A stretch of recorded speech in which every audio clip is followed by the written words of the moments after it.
नमस्कार। मेरे सामने 54 साल के व्यक्ति हैं जिनकी हस्तरेखा मेरे सामने है और इनको मैं देख करके बताने वाला हूँ इनकी उंगलियों पर क्या क्या गतिविधि चल रही हैं, पर्वत इनके क्या कहते हैं और रेखाएं क्या कहती हैं।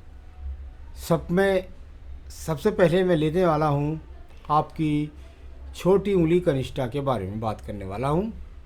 कनिष्ठा उंगली छोटी, सूर्य की उंगली तक ना पहुँचे तो यह अच्छा हस्तरेखा के अंदर विषय नहीं माना जाता।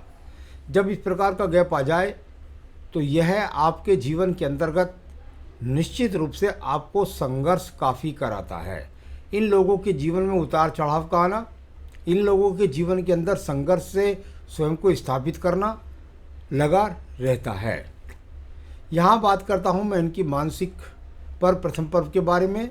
छोटी उंगली का मानसिक प्रथम पर्व कैसी भी स्थिति है, फिर भी व्यक्ति कुल मिलाकर के अपने जीवन के अंतर्गत यहाँ मानसिक रूप से परेशान न होकर के उन पर विजय प्राप्त कर लेता है।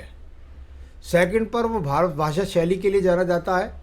बहुत ज़्यादा खराब रेखाएं नहीं है, कुछ राहु रेखाओं का प्रभाव अवश्य है जिसके कभी कभी आपको तनाव हो जाता होगा, कभी कभी आप क्रोध में कोई दो बात बोल जाते होंगे, लेकिन वह हमेशा के लिए आपके जीवन के अंदर नहीं है।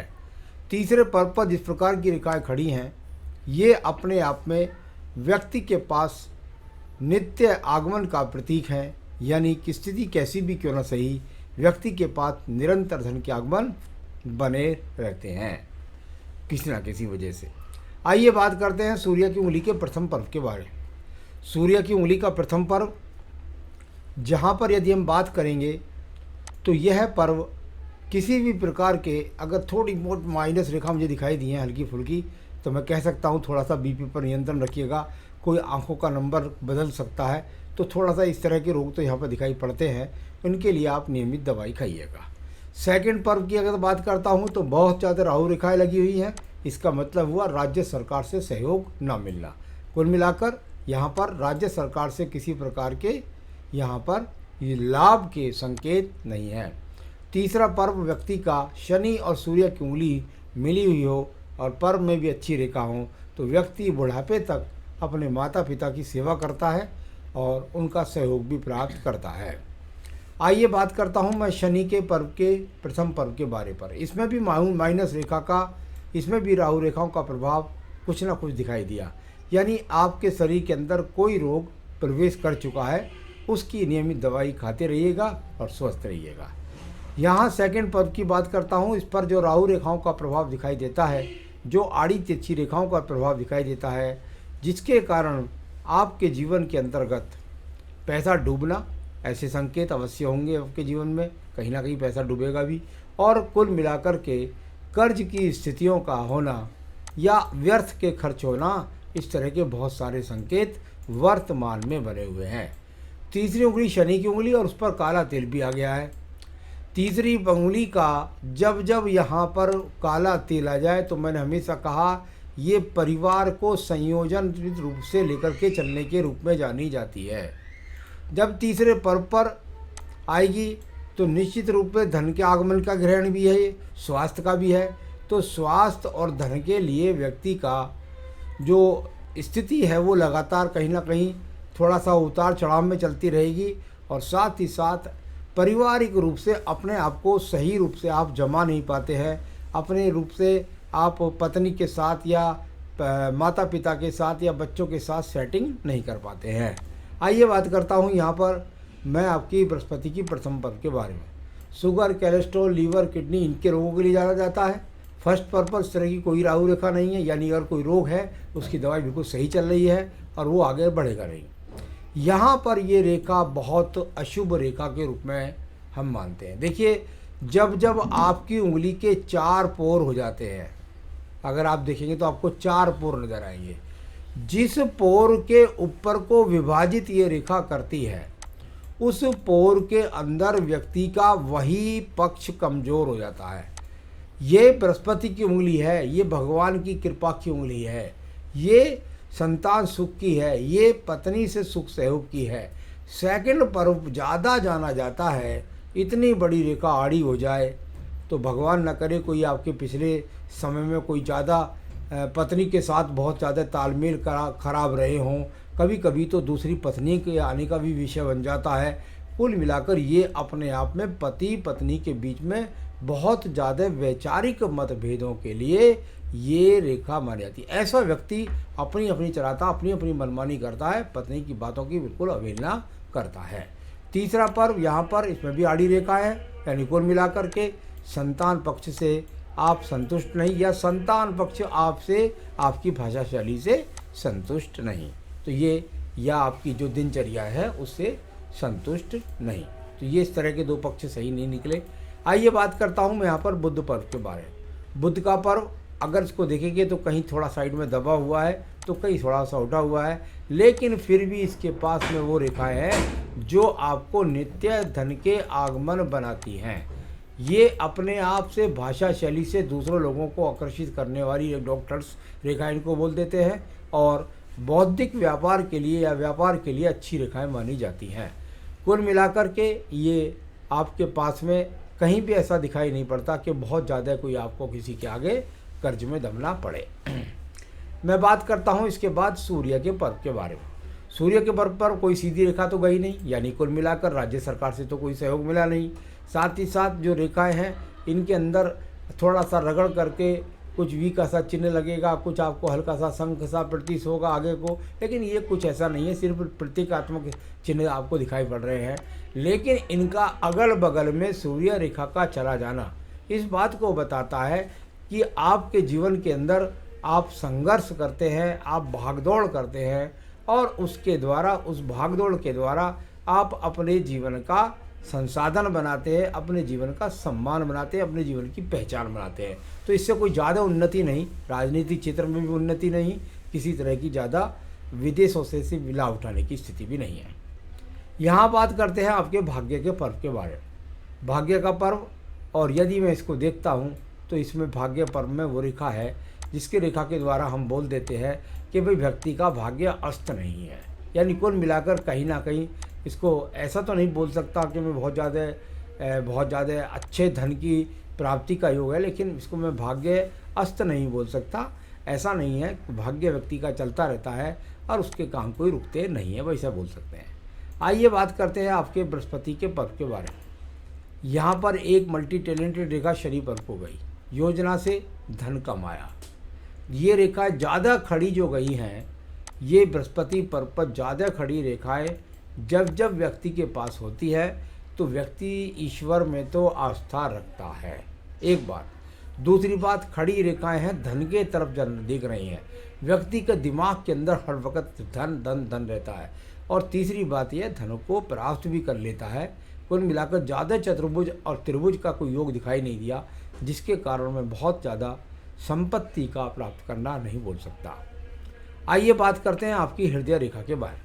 हृदय रेखा अगर आप शुरू से आखिर तक देखेंगे तो दीप भी मिलेंगे, इसमें एक्स के चिन्ह भी मिलेंगे, इसमें गिरती हुई रेखा भी मिलेंगी। वही बात हृदय रेखा से 3 बातें निकलती हैं। स्वास्थ्य का ध्यान रखें, नंबर 2 मन के अंदर अशांति है, नंबर 3 पति पत्नी के बीच में तालमेल में कमी है। तो ये सब चीज़ें यहाँ पर दिखाई देती हैं। कोई हृदय रोग की बात कुछ भी नहीं है। थोड़ा सा डाउन हो जाए, नीचे की तरफ देखने लगे, बस व्यक्ति अपने मनमानी करता, अपने मन की करता है, किसी की सुनता नहीं है।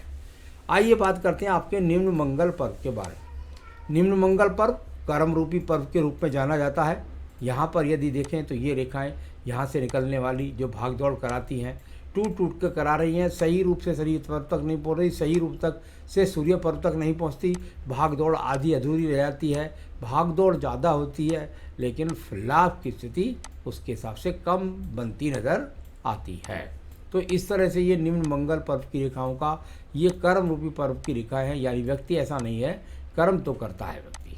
यहाँ से रेखाएं निकलती हैं, एक आयु रेखा से निकलती है, बुध पर्व को जाती है, वो भी टूट टूट कर पहुँचती है, भागदौड़ कर रहा है धन प्राप्त करने के लिए। आइए बात करता हूँ आपकी हृदय रेखा के बारे में। देखिए भाई, हृदय रेखा का मैंने बताया कितनी बार कि जब हृदय रेखा, वो बुद्धि रेखा आपकी जाकर के और सीधा सीधा आयु रेखा से बहुत दूर से होकर के चले। इसके फल किस किस प्रकार से होते हैं ये मैं आपको बता रहा हूँ। नंबर 1, इसका फल ये होता है कि व्यक्ति अपनी भाषा शैली से दबंग होता है। ऐसा नहीं होता तो व्यक्ति पढ़ता कुछ, चाहता कुछ, बन जाता कुछ, यानी शिक्षा कुछ करे, काम कुछ करे। और सबसे बड़ी बात है, जिद्दी होता है, जो मैंने ठान लिया वही मैं करके रहूँगा। अच्छी बात इसमें यह है कि पूरे हाथ को पार करके जब रेखा पहुँच जाए तो हमारे विज्ञान में कहते हैं कि या तो व्यक्ति विदेशों से कमाता है और नहीं तो ये मंगल पर्वत है द्वितीय मंगल पर जाकर के बुद्धि रेखा समाप्त होती है। बुद्धि ठीक है, कहीं भी योग के चिन्ह नहीं, कोई एक्स के चिन्ह नहीं, कोई बुरे चिन्ह नहीं, यानी व्यक्ति मंगल से स्थापित करता है बुद्धि रेखा का। तो मैंने कहा जब मंगल पर्वत पर रेखा पहुंच जाए बुद्धि, तो व्यक्ति कुल मिलाकर नौकरी से कमाता है, ज़मीन से कमाता है, प्रॉपर्टी से कमाता है, इंजीनियर्स हो सकता है। तो ये हमने बोला, आपने बताया मेरा ज़मीन का काम है, तो वो काम आपका ठीक है। तो चलिए ये रेखा आपकी मैंने बताई। द्वितीय मंगल पर्वत पर मुझे किसी प्रकार के कोई झगड़े झंझट, कोर्ट कचहरी के योग नज़र नहीं आते। आइए बात करते हैं आपके नीचे पर्वत के बारे में, और वह है आपका चंद्र पर्वत। चंद्र पर्वत की यदि गति को देखता हूँ तो यहाँ पर चंचलात्मक रेखाएं, इनको जब ये गतिमान रेखाएं हों तो ये व्यक्ति को दौड़ भाग ज़्यादा कराती हैं। परंतु केतु स्थान पर 2 बड़े बड़े एक्स के चिन्ह हैं, यानी आपके जीवन के अंदर आपको वर्तमान में सेहत का बहुत ज़्यादा ध्यान रखना पड़ेगा और किसी बड़े धोखे से भी बचें, किसी मोटे इन्वेस्टमेंट से भी बचें। आइए बात करते हैं आपके पास बुध रेखाओं के बारे में। ये बुध रेखाएं, इनको व्यवसायिक रेखा या स्वास्थ्य रेखा के रूप में बोला जाता है। इनमें कहीं भी समानता नहीं है, ये 2 या 3 टुकड़ों में टूट करके चली है। जब जब आपके जीवन में रेखाएं 2-3 टुकड़ों में टूट कर चलती हैं, व्यक्ति 2-3 व्यवसायों से और साथ ही साथ कुल मिलाकर के एक व्यवसाय से पूरी तरीके से अपने जीवन की उन्नति को प्राप्त नहीं कर पाता। उसके अंदर कुछ ना कुछ 2 से 3 व्यवसायों से जुड़ करके व्यक्ति का संबंध अवश्य उसके जीवन के अंदर बनता है। तो ये बहुत ज़्यादा खराब रेखा तो नहीं है, स्वास्थ्य के हिसाब से भी इतनी ज़्यादा खराब रेखा नज़र नहीं आ रही। आइए बात करते हैं इसके बाद में आपकी यहाँ पर रेखा के बारे में, और वो है आपकी भाग्य रेखा। अगर मैं भाग्य रेखा की बात करता हूँ तो नीचे मछली के चिन्ह से बनकर के चलने वाली रेखा, यानी व्यक्ति को प्रॉपर्टी यानी पिता की संपत्ति का योग भी है, तो पिता से संपत्ति भी मिलेगी, पिता से वो कई मकान मिलने के योग भी है, और सबसे बड़ी बात है सहयोग भी है। और साथ ही साथ रेखा एक ही स्वरूप में चलती जा रही है, यानी कुल मिलाकर वर्तमान की स्थिति में जो आपका काम है उससे दूसरा बदलने का प्रयास ना करें। तो ये इस तरह का एक दीप बना रही है इस रेखा पर जाकर के। ये रेखा ये आपके जीवन में काफ़ी लंबे समय से उतार चढ़ाव, कभी लगता होगा बहुत धनाढ़ हो गया, कभी लगता है बिल्कुल निगन्य हो गया, ऐसा बहुत सारे आपके जीवन में होगा, क्योंकि ये दीप आपकी उम्र में काफ़ी समय से बना हुआ है। तो ये स्थिति यहाँ पर बहुत अच्छे योगात्मक तो नहीं कह सकता, लेकिन ये है कि निरंतर एक रेखा भाग्य की थी तो कुल मिलाकर उसी काम पर व्यक्ति का उतार चढ़ाव चलता रहता है। अब बात करते हैं इसके बाद में हम आपकी यहाँ पर मंगल रेखा के बारे में। मंगल रेखा आपके हाथ के अंदर है, ज़्यादा समय तक नहीं चली, लेकिन अभी इसको कह सकता हूँ कि 52 वर्ष तक ये चली थी बस, अब इसका योग नहीं है। तो अब आगे आप स्वयं अपने निर्णय को सावधानी से पूर्वक लें, क्योंकि रक्षा कवच रेखा खत्म हो चुकी है। अब मैं बात करता हूँ इसके बाद में आपकी यहाँ पर शुक्र पर्व की। शुक्र पर्व संसाधनों का पर्व, और संसाधनों के पर्व पर ज़्यादा जालियाँ दिखाई पड़ती हैं। जब ज़्यादा जालियाँ दिखाई दें, ज़्यादा रेखाएं शुक्र पर्वत पर एक दूसरे को काटने का प्रयास करें, व्यक्ति संसाधनों के प्रति आकर्षित होता है और वह संसाधन उसके लिए संघर्ष बनाते हैं, यानी संघर्ष है, जैसा चाहते हैं व्यक्ति वैसा नहीं हो पाता। तो ये तो अंगूठे की स्थिति को देखिएगा, ये अपने आप में ठीक है। शुक्र पर्व का प्रथम अंगूठा पर्व है, एक आड़ी रेखा है, थोड़ा सा ध्यान रखिए शुक्र से संबंधित एक तरह से बीमारियों के बारे में, पेट खराब के बारे में या शुगर के बारे में। सेकंड पर्व की यदि बात करता हूँ तो यहाँ पर तर्क शिखा रेखा अच्छी है, और बृहस्पति में आयु रेखा के नीचे या आपके थंब के नीचे जो संतान सुख से रेखाएँ हैं वो सामान्य रूप से ठीक है। तो ये सब बातें मैंने रेखाओं को पढ़ कर के बोली है, लेकिन सवालों के लिए बिल्कुल एकदम अंदर व्यक्ति के जीवन में पहुंचती है। आयु रेखा यहाँ लगभग 78 वर्ष के आसपास प्रथम मणिबंध से संबंध बनाती है। तो ये इस तरीके से मैंने आपकी सारी रेखाओं का एक तरह से पढ़ने का तरीका बोला है। ये सवाल के लिए बिल्कुल एकदम अलग जाना पड़ता है। और इसमें आपने पूछा है कि कारोबार 2 साल से कम से काम लॉस में चल रहा है। जहाँ तक हम अपने विज्ञान को देखते हैं, इसमें जब 54 वर्ष की मैं बात करता हूँ तो 54 वर्ष आपका लगभग इस जगह पर है, जहाँ ये आपकी आयु रेखा इस जगह पर है। हृदय रेखा को जहाँ काट रही है रेखा, ये लगभग यहाँ 54 से 55 वर्ष में है। यहाँ पर कोई बुरा योग दिखाई नहीं पड़ रहा। यहाँ आयु रेखा में देखता हूँ तो वहाँ भी दिखाई नहीं पड़ रहा, हृदय रेखा में भी कुछ नहीं है, ऐसा ही कोई बुद्धि रेखा में नहीं। ये सिर्फ और सिर्फ पिछले 2 सालों में ये मेरे बहुत सारे क्लाइंट ने मुझसे सवाल किए थे कि इन दिनों में उनकी दशाएं भी सही चल रही थी, हस्तरेखा भी सही थी, लेकिन उनको उतार चढ़ाव का सामना हो गया था। ये होता है, इसे बोलते हैं अकाल मृत्यु। अकाल मृत्यु का मतलब बिना समय के मौत आ जाना। यानी कुल मिलाकर सब कुछ सही है, व्यापार भी सही है, काम भी ठीक है, लेकिन एकदम देश का माहौल ऐसा बन गया कि उसका प्रभाव सभी लोगों पर पड़ा। तो उसका प्रभाव पड़ने के कारण हुआ है आपके जीवन में। ऐसा नहीं है बिल्कुल भी कि कोई यहाँ पर कोई बहुत बड़ी विपदा का योग दिखाई देता हो। चिंता ना करें, थोड़ी भी पूजा पाठ बता दूंगा, वो कर लीजिएगा और ठीक हो जाएंगे सब। ये तो ये सही बात है, उसका सुझाव दे दूंगा मैं आपको। अंगूठी के बारे में आपने पन्ना पहन रखा है यहाँ पर, ये बिल्कुल सही पहन रखा है। यदि इसको 5 साल से ज़्यादा हो गए हैं तो बदल लीजिए, मुझसे मंगवा लीजिए या कहीं से ले आइए। एक पन्ना यहाँ पर दूसरा धारण करना है। यहाँ आपको तांबे का छल्ला आपने पहन रखा है तो बहुत अच्छा है, सोने की अंगूठी पहन रखी है तो बहुत अच्छी है, लेकिन माणिक्य मेरे हिसाब से नहीं बनता है। मेरे हिसाब से नीलम भी नहीं बनता है। लोहे का छल्ला यहाँ पहन सकते हैं, चांदी का छल्ला यहाँ पर नहीं पहन सकते। बृहस्पति का कोई भी या ओपल या कोई भी रत्न ना पहने। तो बस एक पन्ना पहनना है आपको। और इनकम के लिए मैं बता दूंगा आपको क्या क्या आपका उपाय करने, ये मैं आपको बताने वाला हूँ। देखिए, एक तो आपको 5 माला का जाप ओम ब्रह्म बृहस्पते नमः, ओम ब्रह्म बृहस्पते नमः, इस मंत्र की माला का जाप करना। कभी भी आपको पुखराज नहीं पहनना है। तो यहाँ ओम ब्रह्म बृहस्पते नमः, और एक आपको पढ़ना है संकट नाशन गणेश स्रोत। पहले पढ़ें आप संकट नाशन गणेश स्रोत, इसका पाठ करें रोजाना।